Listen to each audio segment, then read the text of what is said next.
izin Jenderal.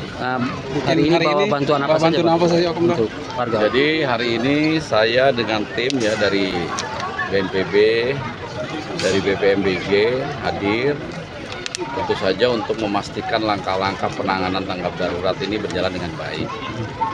Dan memang betul ya sudah berjalan dengan baik, tetapi tentu saja masih kekurangan kelemahan karena masih baru awal ya 1-2 hari ini. Tentu saja terkait logistik, makanya kami datang ke sini juga membawa kebutuhan dasar logistik macam-macam. Jelas permakanan ya, ada makanan siap saji, sembako, selimut, kemudian matras, ya, ada juga genset.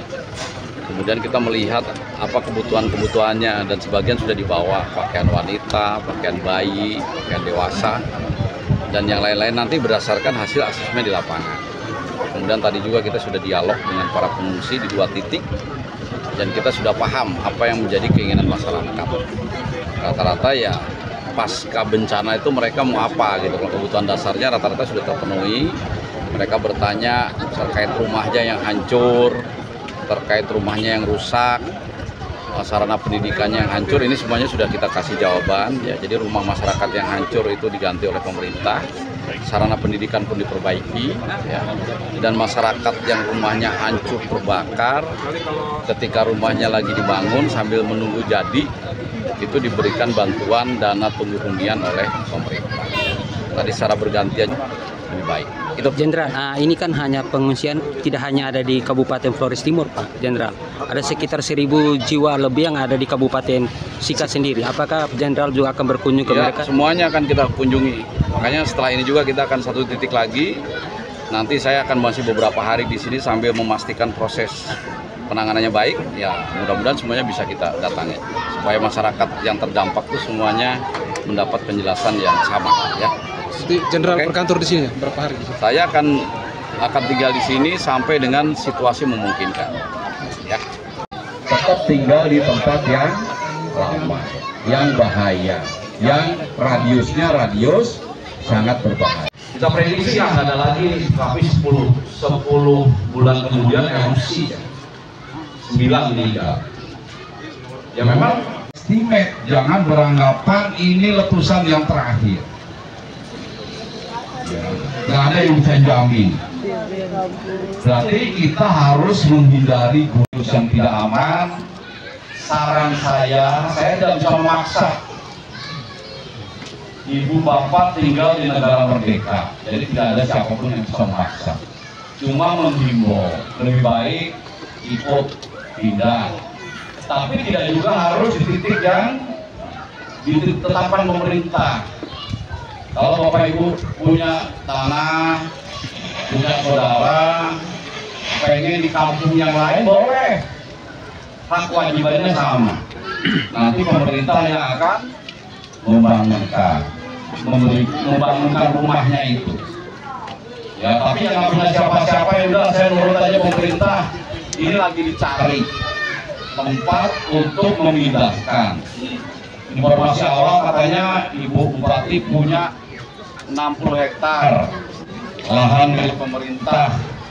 Nah mungkin nanti sebagian besar di situ, ya.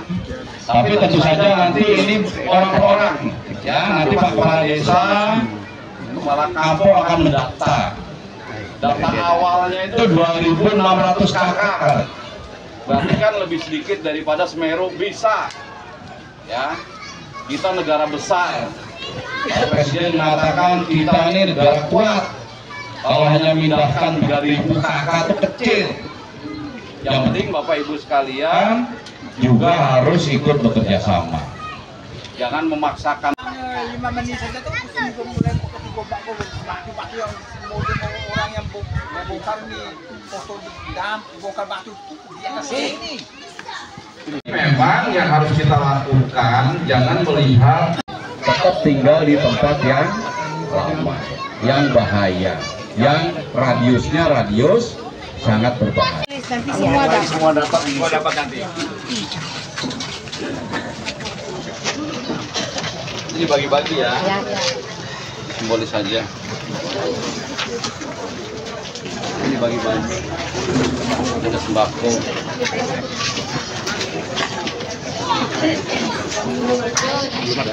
Yang depan aja, simbolis aja, simbolis.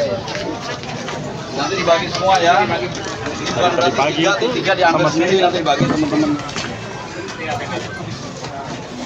Udah, terima kasih. Mudah-mudahan tidak selesai ya. Kita lakukan, jangan melihat, kalian bisa tanya, ya, tanya. Nah, tanya kepada Bapak Hadi, kenapa sih gunung itu kok meletus? Tanya, supaya Bapak Ibu sekalian. Kita prediksi yang ada lagi, tapi 10 bulan kemudian erupsi, ya.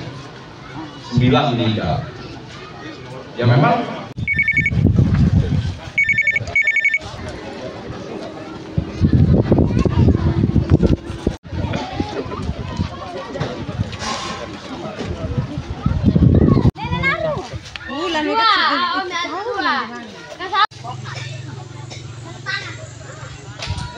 Izin Jenderal. Hari ini bawa bantuan apa saja, Pak? Untuk warga? Jadi hari ini saya dengan tim ya dari BNPB, dari BPMBG hadir tentu saja untuk memastikan langkah-langkah penanganan tanggap darurat ini berjalan dengan baik. Dan memang betul ya sudah berjalan dengan baik, tetapi tentu saja masih kekurangan kelemahan karena masih baru awal ya 1-2 hari ini. Tentu saja terkait logistik, makanya kami datang ke sini juga membawa kebutuhan dasar logistik macam-macam. Jelas permakanan ya, ada makanan siap saji, sembako, selimut, kemudian matras, ya, ada juga genset. Kemudian kita melihat apa kebutuhan-kebutuhannya dan sebagian sudah dibawa, pakaian wanita, pakaian bayi, pakaian dewasa, dan yang lain-lain nanti berdasarkan hasil asesmen di lapangan. Kemudian tadi juga kita sudah dialog dengan para pengungsi di 2 titik dan kita sudah paham apa yang menjadi keinginan masyarakat. Rata-rata ya pasca bencana itu mereka mau apa gitu. Kalau kebutuhan dasarnya rata-rata sudah terpenuhi. Mereka bertanya terkait rumahnya yang hancur, terkait rumahnya yang rusak, sarana pendidikannya yang hancur, ini semuanya sudah kita kasih jawaban ya. Jadi rumah masyarakat yang hancur itu diganti oleh pemerintah, sarana pendidikan pun diperbaiki ya. Dan masyarakat yang rumahnya hancur terbakar ketika rumahnya lagi dibangun sambil menunggu jadi